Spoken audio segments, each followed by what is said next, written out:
உயிர்த்தெழுந்த இயேசு கிறிஸ்துவின் வல்லமை ஊழியங்கள் வழங்கும் வசனப் பெட்டகம். இயேசுவே கர்த்தர். இயேசுவையே தேவன் ஆண்டவரும் கிறிஸ்துவுமாக்கினார். இயேசுவே ராஜாதி ராஜா, கர்த்தாதி கர்த்தா. கிறிஸ்துவே மரித்தோர் மேலும் ஜீவனுள்ளோர் மேலும் ஆண்டவர். கிறிஸ்துவே போதகரும் ஆண்டவருமாயிருக்கிறார். வசனப் பெட்டகத்தின் இந்திய தின கருப்பொருள் தேவன் தரும் பலன். பாகம் 2. ஈசாக் அந்த தேசத்தில் விதை விதைத்தான்.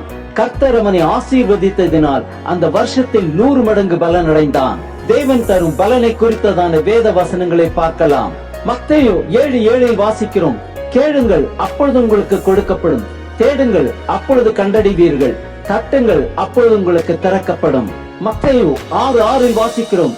நீயோ ஜெபம் பண்ணும் பொழுது உன் அறை வீட்டுக்குள் பிரவேசித்து உன் கதவை பூட்டி அந்தரங்கத்தில் இருக்கிற உன் பிதாவை நோக்கி ஜெபம் பண்ணு. அப்பொழுது அந்தரங்கத்தில் பார்க்கிற உன் பிதா வெளியரங்கமாய் உனக்கு பலனளிப்பார். நீதிமொழிகள் 11:18 வாசிக்கிறோம். துன்மார்க்கன் விருதா வேலை செய்கிறான், நீதியை விதைக்கிறவனோ மெய்பலனை பெறுவான்.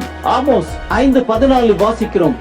நீங்கள் பிழைக்கும்படிக்கு தீமையை அல்ல நன்மையை தேடுங்கள், அப்பொழுது நீங்கள் சொல்லுகிறபடியே சேனைகளின் தேவனாகிய கர்த்தர் உங்களோட இருப்பார். யாக்கோபு 4:10 வாசிக்கிறோம். கர்த்தருக்கு முன்பாக தாழ்மைப்படுங்கள், அப்பொழுது அவர் உங்களை உயர்த்துவார். ரோமர் 6:23 வாசிக்கிறோம்.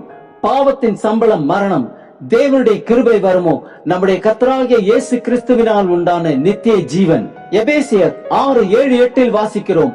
அடிமையானாலும் சுவாதீனம் உள்ளவனானாலும் அவனவன் செய்கிற நன்மையின்படியே கர்த்தரிடத்தில் பலனை அடைவான் என்று அறிந்து மனுஷருக்கென்று ஊழியம் செய்யாமல் கர்த்தருக்கென்று நல்மனதோடு ஊழியம் செய்யுங்கள். வெளிப்படுத்தின விசேஷம் 3:8 வாசிக்கிறோம். உன் கிரியைகளை அறிந்திருக்கிறேன், உனக்கு கொஞ்சம் பலன் இருந்தும் நீ என் நாமத்தை மறுதலியாமல் என் வசனத்தை கை கொண்டபடியினாலே இதோ திறந்த வாசலை உனக்கு முன்பாக வைத்திருக்கிறேன், அதை ஒருவனும் பூட்ட மாட்டான். வெளிப்படுத்தின விசேஷம் 22:12 வாசிக்கிறோம். இதோ சீக்கிரமாய் வருகிறேன், அவனவனுடைய கிரியைகளின்படி அவனவனுக்கு நான் அளிக்கும் பலன் என்னோட கூட வருகிறது. எபிரேயர் 11:6 வாசிக்கிறோம். விசுவாசம் இல்லாமல் தேவனுக்கு பிரியமாயிருப்பது கூடாத காரியம். ஏனென்றால் தேவனிடத்தில் சேருகிறவன் அவர் உண்டென்றும் அவர் தம்மை தேடுகிறவர்களுக்கு பலன் அளிக்கிறவர் என்றும் விசுவாசிக்க வேண்டும். ரூத் 2:12 வாசிக்கிறோம். உன் செய்கைக்கு தக்க பலனை கர்த்தர் உனக்கு கட்டளையிடுவாராக. இஸ்ரவேலின் தேவனாகிய கர்த்தருடைய சேட்டைகளின் கீழ் அடைக்கலமாய் வந்து உனக்கு அவராலே நிறைவான பலன் கிடைப்பதாக என்றான். எபிரேயர் 11:26 வாசிக்கிறோம். இனி வரும் பலன் மேல் நோக்கமாயிருந்து எகிப்தில் உள்ள பொக்கிஷங்களிலும் கிறிஸ்துவின் நிமித்தம் வரும் நிந்தையை அதிக பாக்கியம் என்று எண்ணினான்.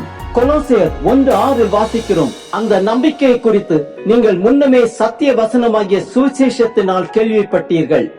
அந்த சுவிசேஷம் உலகமெங்கும் பரம்பி பலன் தருகிறது போல் உங்களிடத்திலும் வந்து நீங்கள் அதை கேட்டு தேவ கிருபையை சத்தியத்தின்படி அறிந்து கொண்ட நாள் முதல் அது உங்களுக்குள்ளும் பலன் தருகிறதா இருக்கிறது.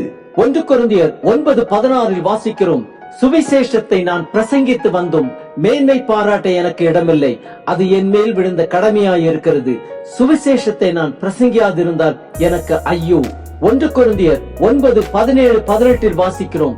நான் உற்சாகமாய் அப்படி செய்தால் எனக்கு பலன் உண்டு, உற்சாகம் இல்லாதவனாய் செய்தாலும் உக்கிரான உத்தியோகம் எனக்கு ஒப்புவிக்கப்பட்டு இருக்கிறதே. ஆதலால் எனக்கு பலன் என்ன?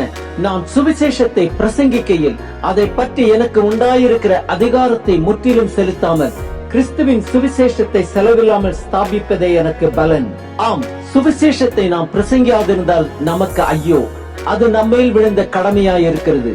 தாம் சொந்த இரத்தத்தை சிந்தி நம்மை ரட்சித்த இயேசு கிறிஸ்துவுக்கே துதி கன மகிமையை செலுத்துவோம்.